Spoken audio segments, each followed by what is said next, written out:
Personal story segment tonight. We're pleased to have Sarah Palin, who, as everybody knows, ran for vice president in 2008 on a McCain ticket, and she also is in Michigan, Detroit, where she's working for Donald Trump.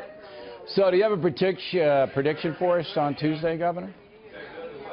Well, if Trump wins, then America wins. And, you know, I heard you speaking with the guests a little bit earlier asking if the Trump momentum had stopped. And I'm thinking, you're not in Michigan then, because they are hot, hot, hot for Trump. And they here, desiring so much to be that comeback state, they understand that it's someone from the private sector who needs to get in there and shrink government and allow industry to really get revved up again. That's what these Michigan folks are looking for. Well, the polls say Clinton's up by 5, but he's given a big shot. And remember, I remember interviewing you 8 years ago, and you wanted to campaign in Michigan, but the McCain people said you could not, and of course the state went to Barack Obama.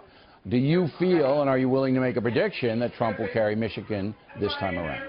There's no reason why he wouldn't. There are these Reagan Democrats here, these blue-collar, hard-working Americans. Maybe they're registered Democrat, but they so want that positive change for their businesses, for that industry to be ushered in.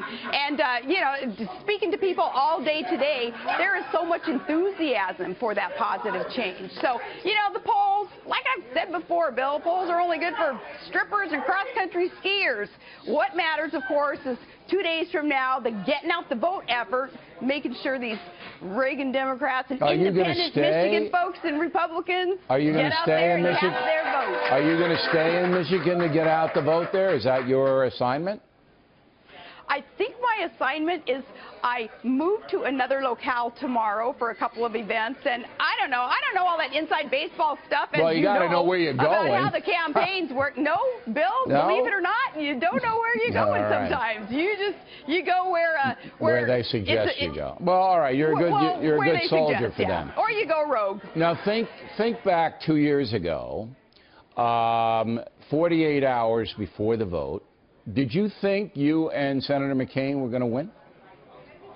Well, I did, because I'm always optimistic. But I remember 2 days out, because I was sneaking phone calls out to conservative media markets, to you, to Hannity, because, you know, some of the campaign folks were thinking that we needed to really concentrate on trying to shore up some of a liberal vote, bring it on in, and we hadn't spoken a whole lot to conservative outlets. And I remember sneaking phone calls to you guys from a bus. I don't really. I'm trying to think. We had you on a number of times on, you know, it's like this, a straight interview, a play. I don't know whether I do remember a phone call. You called me like 3 in the morning or something. Probably. To wake me up. Get your butt up and work. Yeah, but this one with Trump, he's running a little bit ahead of what you guys were running, but he's still behind, you know, according to polls. Are you saying you don't believe the polls? You don't think they're accurate? And if so, why? Well, it depends on who the pollster is, of course. But we're doing the average. The average is about 2%. Well, yeah, no.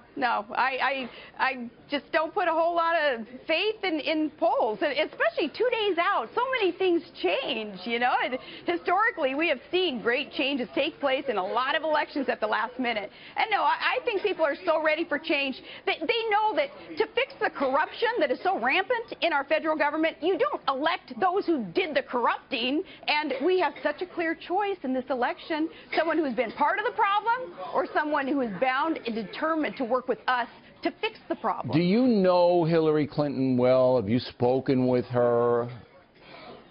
I have spoken with her husband. I have not spoken with Hillary. You have never spoken to Hillary Clinton? I think I've ever met her. No? I think I'd remember it if I did. Okay. The gender gap is going toward her on the female side, the male side overwhelmingly for Donald Trump. Why?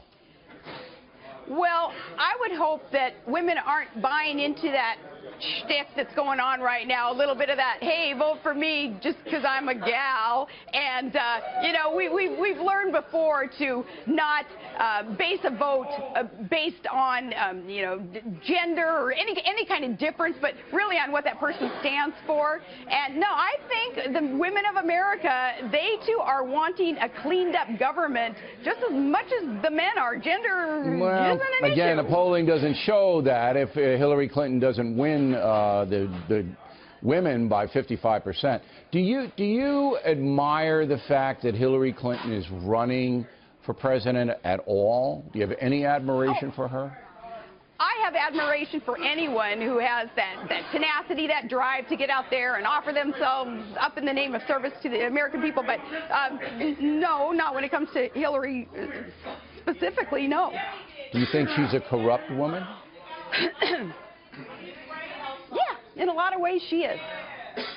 So you agree with Donald Trump when he says crooked Hillary and she should be in jail, and you agree with all that she isn't an honest individual? You know, two days out, Bill, I am not here to indict Hillary Clinton.